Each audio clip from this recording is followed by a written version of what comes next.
The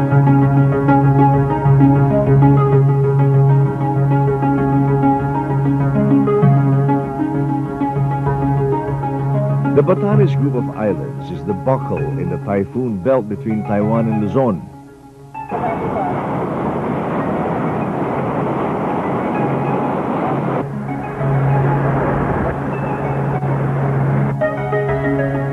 Situated in the northernmost tip of the Philippines, this archipelagic province has fought hard to preserve its traditions. Ivatan is how the people and the language are called.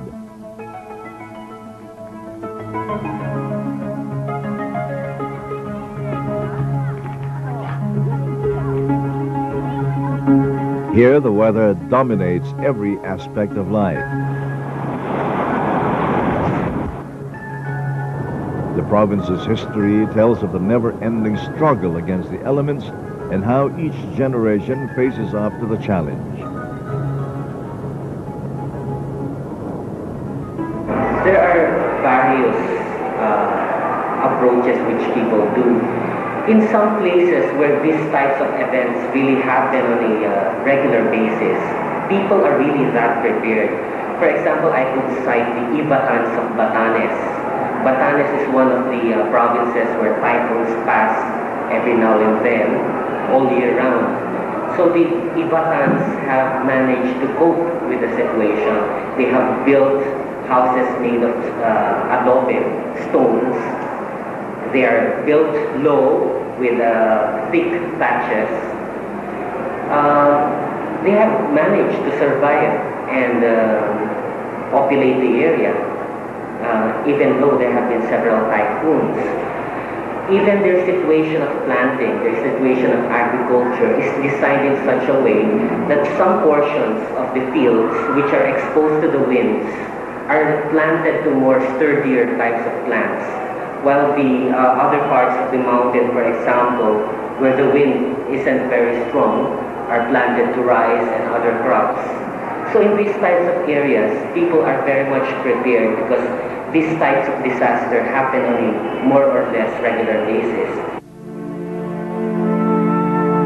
At the height of Typhoon Rosing last year, Mahatao nearly failed to resurface from the heavy flood. It took a lot from the local population for life to go on. And life in Batanes is ready. Houses are like fortresses, made of limestone with walls almost a meter thick, with narrow openings and roofs of sturdy kogon.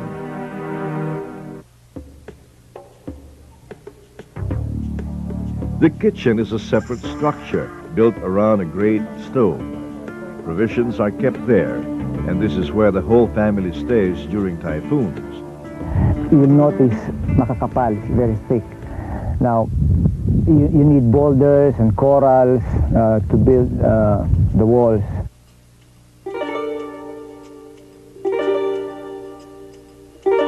Owing to the bodies of water surrounding their habitat, the Ivatans are seafarers and boat makers. The sea dictates the daily life cycle.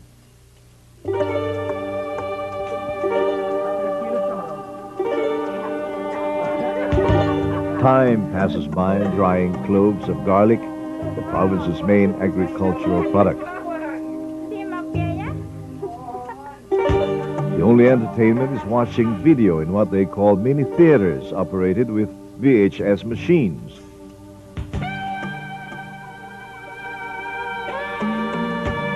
And despite the absence of modern amenities for comfortable living, or maybe because of it, Batanes is crime-free. For the Ivatans, whatever they lack in material comfort is compensated by peace.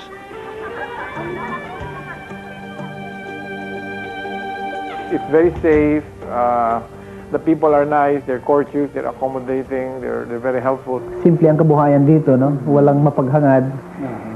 Simple ang pag-uugali ng tao, no? Tapos halos magkakakilala, no? Na preserve namin yung typical Filipino customs and tradition, no? But simple living need not be mistaken for poverty. They may not be rich, as in the feudal or cosmopolitan sense, but they have ample for their needs. The sea provides.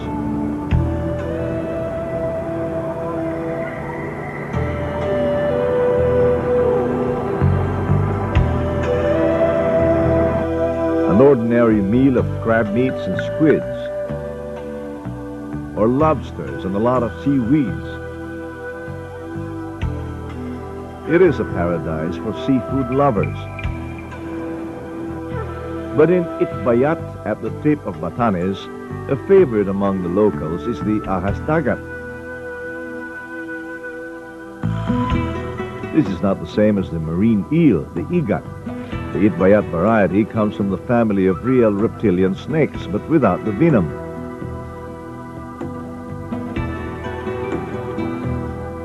It is caught sleeping under the waters, or can be bought for 50 pesos a kilo. It is dried and then sautéed in garlic or simply boiled. It is believed to enhance virility or serve as an aphrodisiac.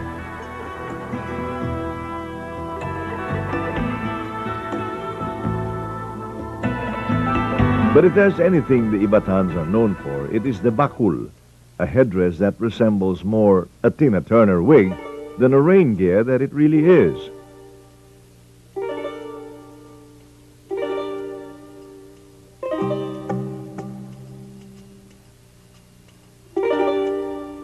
Meron pa kami ilalagay dito sa may tuktok para hindi maaagos yung tubig dito sa ilalim.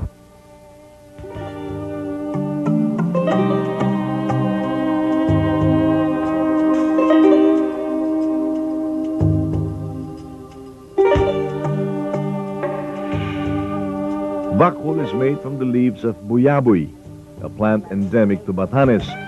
It takes 40 leaves to make one bakul. The leaves are dried, shredded, and woven. It can be bought for 200 pesos apiece and in various designs.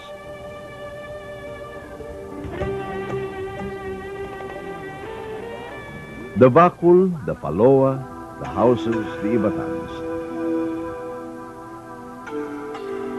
They all make up what Batanes was and is, a paradise of its own.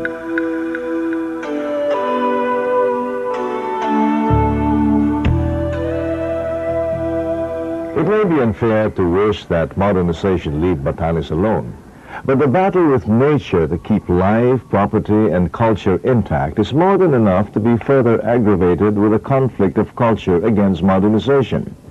Time may have stood still in Batanes, but it is that seeming timelessness that makes life there go on, not for just fleeting moments of temporal aesthetics, but for something more essential, being in touch with the self and the community. And that is what makes Batanes really beautiful.